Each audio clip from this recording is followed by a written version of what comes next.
Thank you, everyone. Oh yes, it's working. Yeah, this is Global Scale Application Architecture with Habitat and Azure. I'm William Stewart. I'm a software engineer at NCR. It was about this time last year at ChefConf 2017 that I first kind of fell in love with Habitat, if you will, and I've been lucky enough to get to use it on the project that I work at work.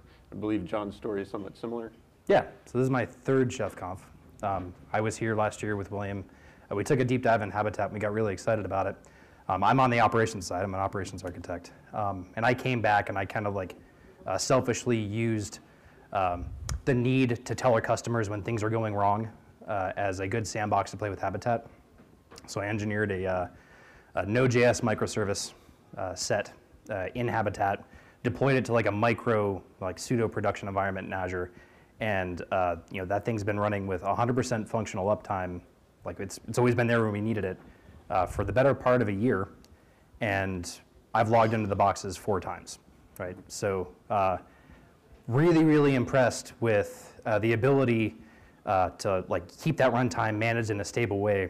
But it's a pretty small toy instance. With the release of on-prem Builder, it's really opening up the doors at NCR for us to take that seriously. And we've got a lot of stuff coming down the pipeline.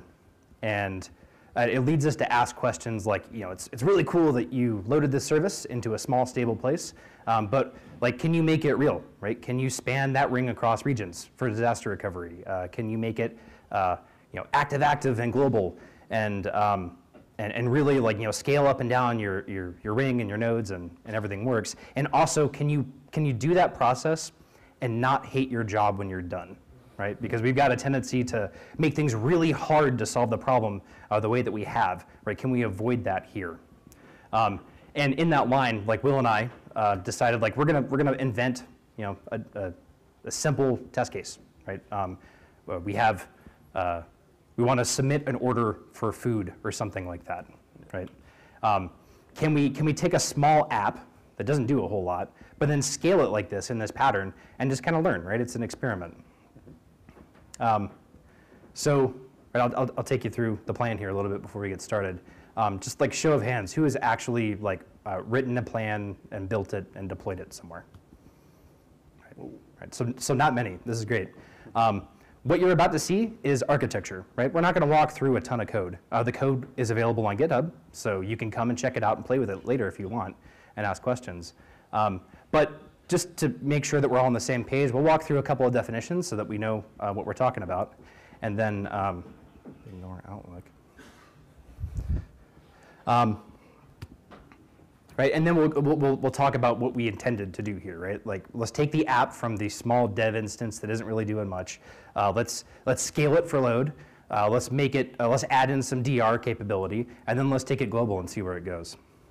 Right, so. What's a supervisor? Right? There's the definition you'll find in the documentation. The Cliff Notes is that it's a service that runs on all of your infrastructure. It runs your stuff, and it knows about all the other stuff around it. Right. And the second core concept is peering. Right? So I'm a supervisor, and William's a supervisor. He's already exists, and I'm brand new. Hi, what's up? Hey, John. Right? So we know about each other now. Right? We've established a ring. Right? He knows about me, and I know about him. This pattern of ring formation continues to scale out. Right? So I'm going to continue. Like a new supervisor doesn't need to know about everybody. Right? He just knows about a subset of the supervisors. And when he speaks, right, and they exchange information, suddenly that new supervisor knows about everybody.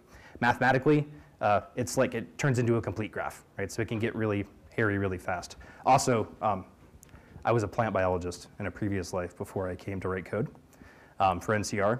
So all the graphs you see here are generated with a bioinformatics library called Cytoscape. Again, I get to use a project at NCR to play with things that are fun. All right, so we will kind of go through the setup of just our experiment here. So, and some of the challenges. So again, we're just going to start with a single API, and it doesn't matter, if it's your desktop, mobile device, whatever. The point is we're hitting our API, and that's going down to the site. Really, we could put in, we do food ordering at NCR. We kind of can't get away from that paradigm. So the site could just as easily be a restaurant, and we're just going to go through the challenges that we face with that. Right, So, and really that's like a service that sends Yeah. stuff to the restaurant. We don't believe you could disaster recovery an entire restaurant. one day we'll be able to. Yeah. Right, I'll sell it to you. Yeah. All right. So some of the challenges. All right. How do we go from our dev to production? Yeah, right. Like, you know, I'm going to develop. I'm certainly not running or developing on production hardware, but I want to make sure that I have a level of consistency between all of those zones. Rapid iteration, right? It's a pilot customer. They're going to have lots of changes around, like, you know, CSS colors and stuff. Like, how can we keep that stuff rolling out really fast? And then the left pad scenario. I don't know if any of you do node development, but basically you had naming disputes. Someone got pissed off. They pulled their left pad library, really simple library, and it was like the nth level dependency. That got pulled. All of a sudden you had applications across the world who couldn't build anymore because someone's just decided, yeah, I'm taking my left pad library off of NPM. So we want to avoid something like that. Yep. And then localization, right? If you are going to order a burrito in Chicago, I want you to speak to servers that are in Chicago. Simple enough, right? Yep. And then security. So you're placing these orders. We're probably going to be dealing with your payment information. I think we can all agree that we don't want that getting into the wrong hands. Right. So the upshot is like Habitat solves those first three like that, right? My runtime is predictable. Right? I can, it's, you know, channel movement is super easy, so I can get to my customer fast. And I package all my dependencies at commit time, right? So I never have to eat that pain. And then Azure covers the last two scenarios very nicely. Right. So hey, like we did good, right? We've got our one site, and we're starting to eat that load, and we're catching some CPU pressure on our API tier. We need to scale, right? So let's just take that thing and scale it horizontally. Right. Easy enough, right? Yep. Yeah, and we're glossing over the first step because we've dealt with Habitat, we've dealt with Azure before. It's no big deal for us to get the single API and the single site up. But we've got a problem. Like, how do we maintain the API to site communication here? You've got a bunch of new API instances in one tier. You've got a bunch of sites. It's not one-to-one anymore, right? The API instances need to know about the sites, all of them, all the time.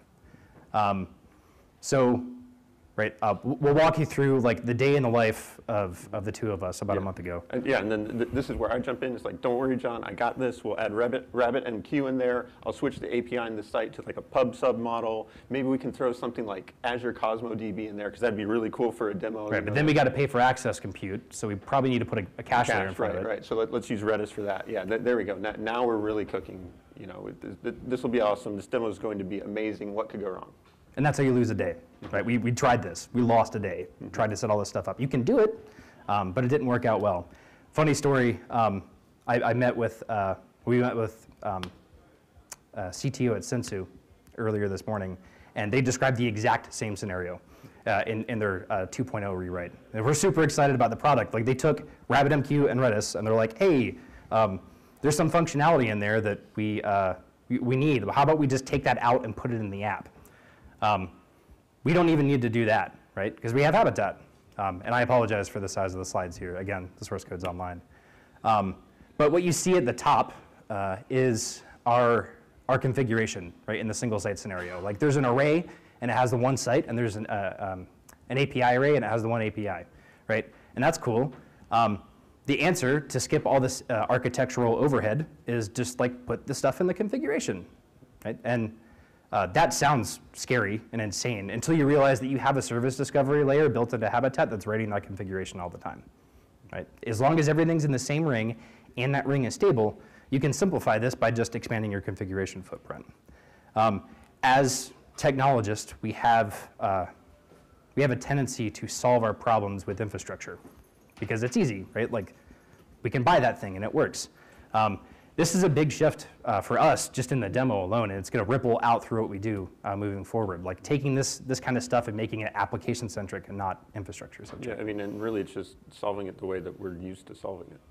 You know, let's go for the RabbitMQ and the Redis cache and all that sort of stuff. Right.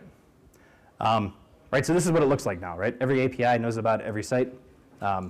We've got our load balancer, and everything's awesome. Right, but here, as an operations guy, here's where I step in and stop innovation, make everything slow down. What about DR, man? Like, the data center is exploded, right? How do you survive that? Right. Now, but it's okay, because I've done this before. I have the answer. We'll take full VM backups to another region, and when something goes bad, we'll just we'll rewire the IP, the network, so that it fits the configuration. We'll throw a public IP address in front of it, and then we'll propagate the DNS entries. Right, that takes like 2 minutes, right? Could be up to 8 hours, but it's better than nothing. True, but even in our hypothetical situation, we're talking about like hundreds of thousands of orders. Grandma really wants her chicken sandwich. Grandpa wants his burrito. That won't fly. 8 hours without a chicken sandwich, that's too much. Right, and if grandma doesn't get a burrito, bad things happen. Yeah. Yeah, so this is unacceptable, right? In the world that we live in now, you cannot take like a non-zero perceived downtime through your application. Just isn't cool, and it can cost you real money. So how do we get around this, right? Well, let's skip past all this stuff and let's just deploy our application to a second region. It's going to be easy because my deployment process is hab start the package. But we'll do it in a second region, right? Because we need all of the sites to know about all the other sites, that means we have to have a ring that spans these two regions. So we have to peer across it. But it'll totally work. And just to throw a plug out there, for the demo content, we played around with Azure's multi-region peering. If you've ever had in any cloud compute environment, if you've had to peer network instances across distant boundaries, usually it involves like a site-to-site VPN or a VNet to VNet connection or something like that. It's a lot of overhead. You got to declare limits, and it just sucks. Peering, not so much. You just say, hey, you can talk to you, and you can talk to you, and everything works. It's in preview. They just expanded the footprint, so we're looking forward to using that in our day-to-day. But it does highlight a problem, right? How do you deal with network split? Right? How do you survive that? This is like the most important thing, right? So if you walk away understanding one thing, it's probably what this problem is and how to handle it. So we'll step back from the application for the pseudo application for a minute and dip into the theoretical. So let's assume we have two regions, A and B. They're physically separate from each other, but we have some kind of flaky connection between them, right? You can reliably assume that the network inside a region is stable, but between them, no dice, right? So what you see here is that complete graph, right? Everyone knows about everybody, right? And then some nefarious opponent sneaks in and slices the cord between the regions, right? Within about 12.5 seconds, right, this happens, right? And the reason why that happens is, if I'm a supervisor and Will's a supervisor, and he steps out to, grab some coffee or something, and he takes more than 12.5 seconds, I'm going to go, hey, Will, hey, Will, hey, Will, and you're dead. And I mourn, and I get over it, right? And I invite Michael to come up to the stage, and he can talk in his place. But that's behavior that you do want, because if we're elastically scaling, you don't want to be sitting there waiting on, sure, right? API number 10 when now you're scaled down to 5. So that's behavior you normally want, but as you can see, there can be some problems with that. Plus, if you didn't have that and you sliced your network, you'd have all these nodes trying to just ping every node on the other side, and it would just fill up your network stack. Nobody wants that. So how do we deal with this?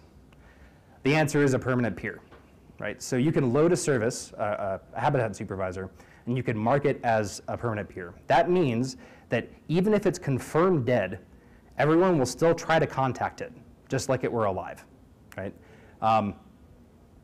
But how does that help the network split scenario?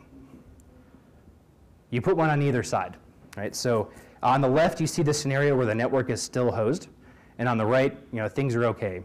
Because region A has a permanent peer 0, and region B has a permanent peer 0, when they were connected and everybody was happy, everything on A knew the existence of the permanent peer on the B side, and everything in B knew the existence of the permanent peer on the A side. So while you're split, everything is still contacting, trying to ping that one peer.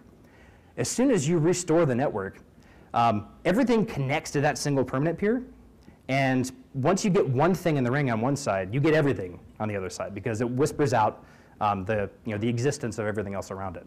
So in the theoretical scenario here, when someone comes in and repairs the slice between the regions, it just connects, right? Like no human being had to go in and deal with that. And because you have Habitat driving your configuration, suddenly all of those sites reappear in the configuration on both sides. But I lied to you earlier, and I apologize for that. You should never trust me when I say that you can assume that the network inside of a region is stable, right? So having one permanent peer on either side protects you from regions being sliced. But what happens if your regions are sliced in half and your network becomes unstable within a region? You need more than one permanent peer. In fact, you need 3 or more, as the documentation will tell you. The reason why you need 3 or more is because you need to be able to establish quorum, right? If you're in a leader-follower topology, you need to be able to elect a leader somewhere in order to keep things moving. A requirement here is that these permanent peers do nothing, right? It is their sole existence. The reason why they exist is so that they can be contacted. You do not want an application to interfere with that capability. Right, and then third, like you might look at this and be like, man, that's a real drag, John, because I'm deploying this stuff to VMs and like that hardware is just sitting there doing nothing. It's not generating any value. It does provide value, right? The existence of these provides a sensible entry point for all of your configuration updates. If I'm in a world where I'm scaling up and scaling down, I can never guarantee that A3 is going to be there, right? But I can guarantee that my permanent peers are going to be there. Those permanent peers together are called a bastion ring.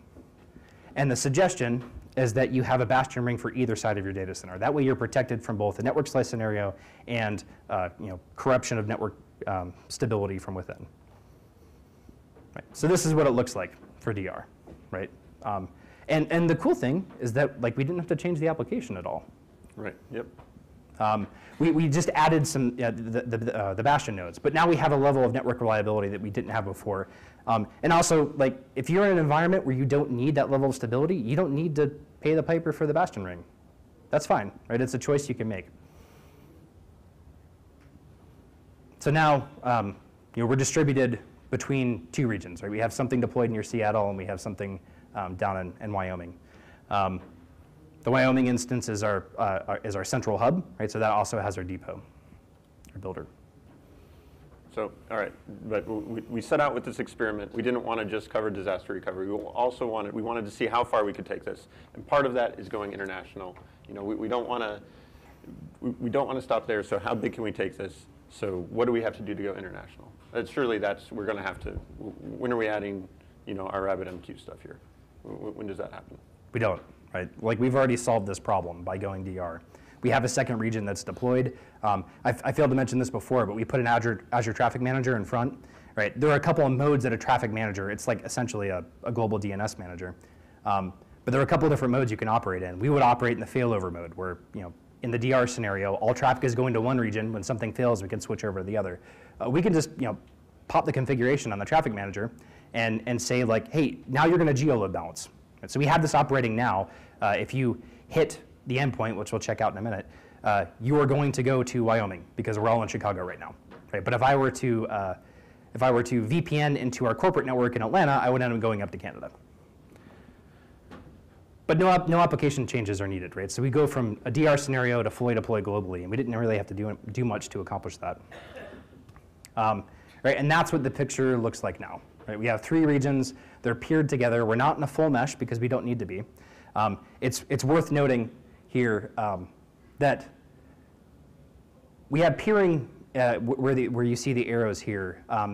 Peering is non-transitive, right? So if I have an API instance that sits in Canada, it can't speak to anything in Seattle, right? The network just won't allow that in the past. You can still establish a ring because you have your Habitat instances or supervisors in the middle, and they know about it, so they can pass that configuration back and forth. Yeah, right. So like, you shouldn't trust us. Can we really do it? So what I want to do, and we'll all say a prayer to the demo gods, is actually slice the network. Right? We'll see if the sites behave as we think it should. Right. So here is Azure. Let me exit the slideshow.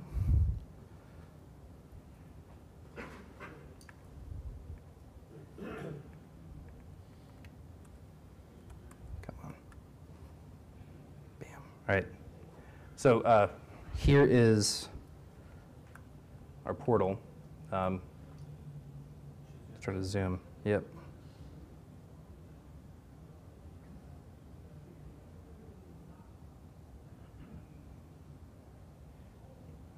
That is a little better.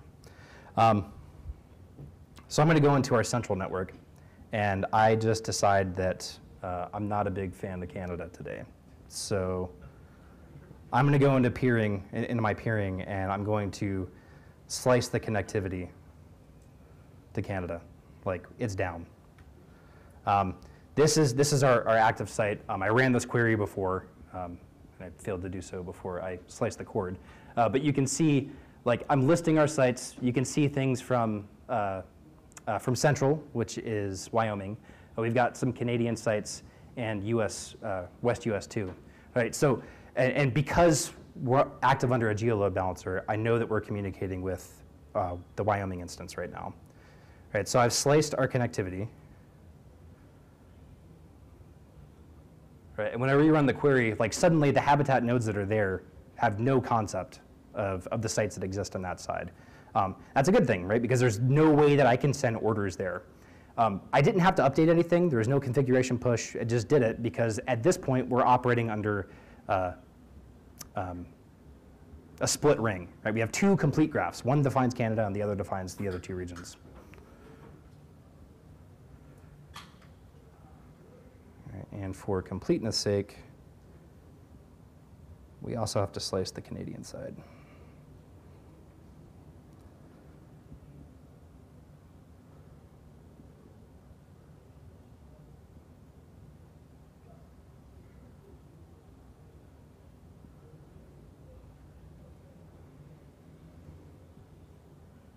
All right, that'll take a second. Now what we're going to do is let's reestablish it. Let's reestablish that connectivity. All right, so we're going to rewire our two data centers together. Right, at this point, like, you know, William's getting paged, dev on call, like, hey, like, we cannot order at half of our sites. I'm certainly getting paged because the network is hosed, but, you know, we're not interacting with the application yet.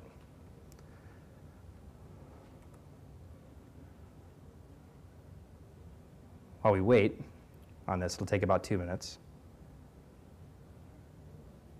We can look at what we're using to deploy this stuff. Right, so intentionally avoided containerization, even though it works, because I don't want to lose anybody. Right, not everybody's operating under containers in production now. So we're deploying bare VMs. When a VM comes up, we want it to install the supervisor, know what it should be, right, activate that identity, pull down the packages, and peer into the ring. So if I look at any one of these regions, say we look at Canada, I've got folders for deploying our API, our Bastion ring, network, and the sites. And right? These are ARM templates, by the way. Yes. Yep. So like the pattern is that the Bastion ring always gets deployed first, every time, because that's always the first thing that lands, and it's going to peer and establish connectivity across regions whenever that peering is operational. Within the network, you know, we've got the pretty standard stuff: firewalls, the virtual network, and the peering into the other data centers. If I look at the deployment of a service, right, we're making use of, you know, we've got load balancers and the VM definitions and all that kind of stuff, and we also have a script extension. It is my hope that we will soon see a Habitat extension here, you know, native Habitat extensions. We can just declare this stuff. But for now, we are using scripts. If you're interested in using them, you know, it's open source. Feel free to pull it down and play with it. But like, this is it, right? We say, as the condition for VM installation, right, execute this install peer script. We'll pass in all of the nodes that we're going to connect to, the version of the supervisor that should be running, the builder URL, right? Notice this is an internal IP, right? Intentional. We want to be secure, so we're going to keep all that stuff under the fold. And then also what we're going to bind to, right? So when API starts, we're going to bind to sites. So there's an order here that you have to enforce: Bastion, sites, API. All Right, so we've established connectivity on one side. We've reestablished it on the other side. Those are successful. Otherwise, it would look red and nasty.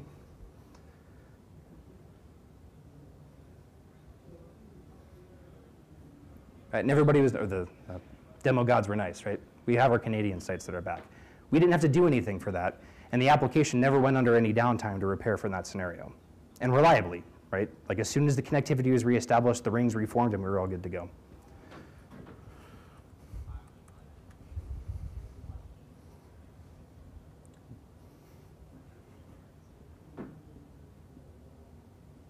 Right, so that's it. We can take any questions. This source code's available here, right? We're on the Habitat Slack, so feel free to reach out for questions as you move forward. What's that? First of all, wow, it was really impressive. Thanks. I enjoyed that. The second question I have for you, so I'm just trying to understand, when you say slice the network, what do you mean? Like in my head, like there's a cartoon character that literally like chops the cord between the two. In actuality, like if you have a VPN, maybe your VPN gateway goes down.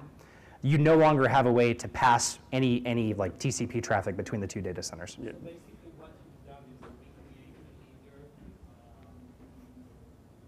So maybe I missed something there. What did you do to reestablish the site? If you can So we marked peers. So the question is, what do we actually do to allow for that connectivity to reknit itself when the network was restored? So what we did simply is we marked permanent peers on either side. You'll see this reference in the Habitat documentation, but there's not a lot of it, which is what led us to feature it heavily here. You'll see it referred to as the bastion ring, right? So you mark a collection of permanent peers, supervisors. They're not doing anything. They're not loading any services. They're just there. And they're marked when the supervisor starts as a permanent peer.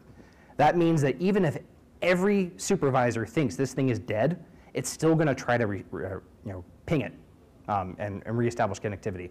If you didn't have permanent peers, you could still fix this problem by restarting all your services and reestablishing whatever initial peering crossed that gap.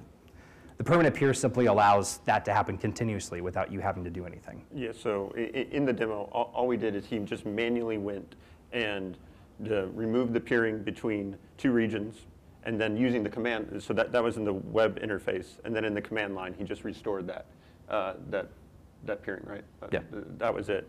Habitat took care of the rest, so we didn't have to do anything else. We literally just unplugged the cable and plugged it back in, and. Nope, because the permanent peers are marked as permanent peers, they're going to continually try to contact each other.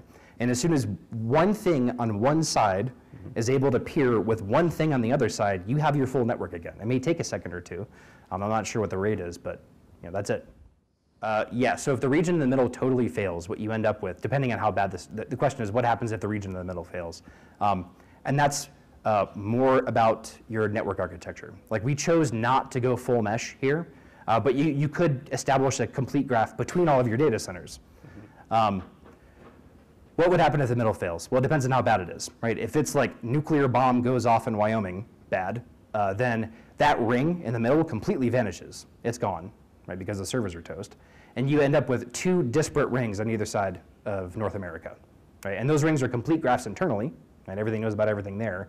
But in that scenario, there's no, like, unless you establish a new peering between those two, like you're toast, right? But the answer would be, in our initial design was it's full mesh, right? Everything peers to everything else, so that's not a problem.